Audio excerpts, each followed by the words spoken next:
Hello students, good morning. Beta, on today we will continue our topic that we were doing yesterday, jumble sentences. कुछ चीज़ें हमने इसमें जानी थी. ये जंबल सेंटेंसेस की नेक्स्ट क्लास है, आपकी सेकंड क्लास है, और इसमें आप लोग देखेंगे इसमें आगे कुछ और मेन पॉइंट दिए हुए हैं. And after that we will also do some practice work. So let's see sentence rearrangement. Okay, sentence rearrangement था, उसमें हमने 3-4 पॉइंट किए थे. एक सब्जेक्ट को हमने जाना था. सब्जेक्ट जो होता है नाउन, प्रोनाउन और एडवर्ब होता है. क्लियर था. उसके बाद जो हमारी वर्ब थी उसके बारे में हमने जाना था. वर्ब में क्या था? एक्शन वर्ब था, लिंकिंग वर्ब था. लिंकिंग वर्ब जो लिंक करती है, जिसका कोई एक्शन नहीं होता, और जो एक्शन वर्ब थी वो अपने एक्शन को बताती है. यही चीज़ थी. एक सब्जेक्ट कॉम्प्लीमेंट था जो ऑब्जेक्ट की जगह लिखा होता है लेकिन सब्जेक्ट की इन्फॉर्मेशन कंप्लीट करता है. उसके अलावा ऑब्जेक्ट था. ऑब्जेक्ट क्या होता है? ऑब्जेक्ट इन द सेंस कि जो सब्जेक्ट और वर्ब ने मिलकर जो काम किया वो ऑब्जेक्ट कहलाता है ना. यही चीज़ हमने जानी थी. अब अगला पॉइंट आप देखेंगे उसमें, नेक्स्ट फोर्थ पॉइंट ये देर. After the preposition objective case is used. Preposition relating word होते हैं, आपको पता ही है, रिलेट करते हैं. तो इसके बाद जो होता है कभी भी आप देखेंगे तो ऑब्जेक्टिव केस होता है. ऑब्जेक्टिव केस यानी जो भी आपका नाउन प्रोनाउन होगा वो ऑब्जेक्टिव केस में ही होगा. जैसे हमने कहा Reena distributed the money between her and me. तो ये सब्जेक्ट हुआ, डिस्ट्रीब्यूटेड वर्ब है, ऑब्जेक्ट है. After that there is given the preposition, and preposition के बाद जो दोनों वर्ड हैं her and me, both are written in objective case. Okay, so it's compulsory in everywhere in grammar कि हमेशा ही प्रीपोजिशन के बाद ऑब्जेक्टिव केस होता है. You have to remember. The next one is adverb sequence is also there. एक adverb का sequence होता है. एडवर्ब आपने अगर पढ़ा है तो उसमें एडवर्ब में दिया होता है एडवर्ब ऑफ मैनर है, प्लेस है, टाइम है. तो हम ये नहीं कि एडवर्ब कहीं भी कोई भी जिस भी टाइप का है किसी आगे पीछे कहीं भी लगा सकते हैं. ये बेटा आपके उसमें जो जंबल सेंटेंस है उसमें मस्ट होता है, कंपलसरी होता है, क्योंकि अगर हमने इनको आगे पीछे लगा दिया तो हमारा सेंटेंस मीनिंग तो दे रहा है लेकिन वो प्रॉपर नहीं आएगा फिर उसमें, और वो गलत हो जाएगा अकॉर्डिंग टू ग्रामर. ओके, तो आप देखेंगे यहाँ पे इसमें दिया हुआ है सीक्वेंस क्या होता है. मैनर सबसे पहले आता है, फिर प्लेस आता है, और फिर टाइम आता है. ठीक है, सॉरी, इसमें पहले प्लेस आता है, फिर मैनर आता है, और फिर टाइम आता है. बेटा ये वाला देखना बेटा, ठीक है. उसके लिए प्लेस, मैनर और टाइम, ये वाला सीक्वेंस हमारे लिए रहेगा इसमें. जैसे हमने कहा सिखा वेंट होम क्विकली यस्टरडे. क्या कहता है इसके अंदर? सिखा वेंट होम क्विकली यस्टरडे. अब देखो इसके अंदर जो क्या चीज़ आपको दिखाई दे रही है, सिखा सब्जेक्ट हुआ, वेंट हुआ, होम क्विकली यस्टरडे. अगर हम इनको प्रॉपर प्लेस में नहीं लिखते, प्रॉपर ऑर्डर में नहीं लिखते, सीक्वेंस में नहीं लिखते, तो हमारा वो गलत हो जाता है. उसमें होम प्लेस हुआ, मैनर्स क्विकली, और यस्टरडे जो है वो टाइम को बता रहा है. अब ये नहीं कि सीखा वेंट यस्टरडे क्विकली या सीखा वेंट क्विकली होम यस्टरडे. अगर इनको आगे पीछे करते हैं तो ये गलत हो जाता है. ये जंबल सेंटेंसेस का ही पार्ट होता है.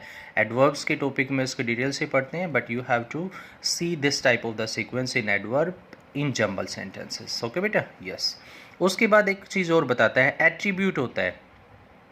इंग्लिश ग्रामर में हमारा एक वर्ड होता है एट्रीब्यूट, इसको हम बोलते हैं एडिशनल इन्फॉर्मेशन. ठीक है, ये एडिशनल इन्फॉर्मेशन जो होती है ये सब्जेक्ट के बाद यूज़ होती है.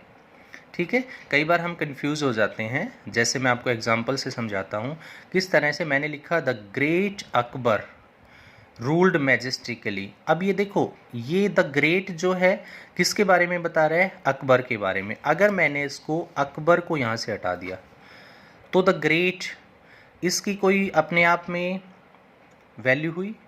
सेंटेंस बना? इससे नहीं बना ना. और अगर मैंने इस एट्रीब्यूट को हटा दिया तो हमारा सब सेंटेंस क्लियर हो रहा है, अकबर रूल्ड मैजेस्टिकली. ठीक है, तो ये जो है द ग्रेट, ये अकबर की एडिशनल इन्फॉर्मेशन है, इसीलिए हम इसको, ये वाला हमारा गलत होगा. हम किस तरह से लिखते हैं इसको? Akbar the great. यानी सब्जेक्ट पहले, एडिशनल इन्फॉर्मेशन उसकी कितनी ही हो वो हमेशा बाद में लिखी जाएगी।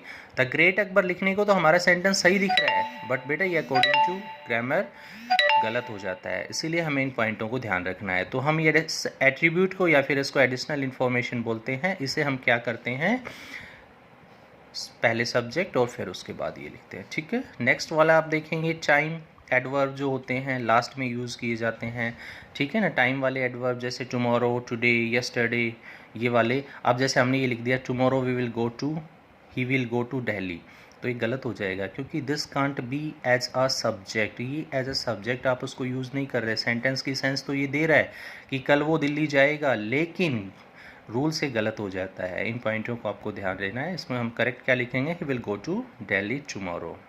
ओके, आई होप आपको समझ आ रहा होगा यहाँ तक, ठीक है ना। ये एडिशनल इन्फॉर्मेशन का ध्यान रखिए, वो हमेशा सब्जेक्ट के बाद होगी। जो टाइम एडवर्ब्स होते हैं वो हमेशा लास्ट में लिखे जाते हैं, टाइमिंग वर्ड वाले। जैसे यहाँ पे भी था एडवर्ब का, इसमें टाइम वाला जो आया था ये हमने यस्टरडे लास्ट में लिखा था, है ना। इसी तरह ये वाला है। See the next one. अब देखिए इसमें इन पॉइंटों को ध्यान देते हुए यहाँ पे मैंने आपको एक प्रैक्टिस सेट के लिए एक कुछ क्वेश्चंस दिए हैं और उनके आंसर्स भी आपके पास हैं, ठीक है। फर्स्ट जो क्वेश्चन आप देख रहे हैं, द रेंट फॉर द, इस तरह के क्वेश्चन आपको एग्जाम में मिलेंगे बेटा, ठीक है। इस तरह के क्वेश्चन आपको, the rent for the privilege the earth of living on service is we pay, इस तरह से, यानी ये आगे पीछे कहीं भी लिखा हुआ है और इसका जब हम सही सेंटेंस बनाते हैं तो प्रॉपर सेंस में दे। सब्जेक्ट हमने ढूंढा सर्विस, वर्ब आ गई इज़ द रेंट, फिर उसके बाद उसमें एक्स्ट्रा ऐड हुआ सर्विस जो है वो रेंट है, किस चीज़ का, ये देखो लिंकिंग वर्ब है, लिंकिंग वर्ब है तो यहाँ पे ये जो क्या हुआ ये हमारा क्या कहलाया है, ये सब्जेक्ट इन्फॉर्मेशन को कंप्लीट करने के सर्विस क्या है, रेंट है। जैसे हमने कहा था ही इज़ अ टीचर, वो ही कौन है, एक टीचर, सर्विस क्या है, द रेंट। ओके, उसके बाद वी पे फॉर, वी हमारा फिर दूसरा सेंटेंस शुरू हुआ तो वी हमारा सब्जेक्ट हुआ, इसमें सब्जेक्टिव केस वर्ब आ गई। उसके बाद for the privilege of living on this, ये प्रीपोजिशंस के साथ हम इनको चीज़ों को यूज़ कर रहे हैं, है ना। सर्विस वो रेंट है जो हम पे करते हैं इस अर्थ पे रहने के लिए, इसकी सुविधाओं को लेने के लिए, ठीक है बेटा। इसी तरह का दूसरा सेंटेंस है when your life is true principle and value, इस तरह का दूसरा सेंटेंस है, इसमें हमने ये वाला बनाया, you can read it and you can understand it. उसके बाद है when you making a difference one important source is your work, see your self, one important source is your work when you see your self, सबसे important source है आपका काम, जब आप अपने आप को देखते हैं कुछ अलग बनाने के लिए या कुछ अलग करने के लिए, तो वो क्या है, आपका वर्क, यानी आपका वर्क ही बताता है। ओके, उसके बाद है language global has become English language, ये लैंग्वेज ग्लोबल हो गया, इसमें the English language has become a global language. So this type of the questions we solved here and one practice set is also given that you will do in your homework। इसमें मैंने आपको कुछ sentence दिए हैं, ये बेटा आप लोग अपने होमवर्क में करेंगे।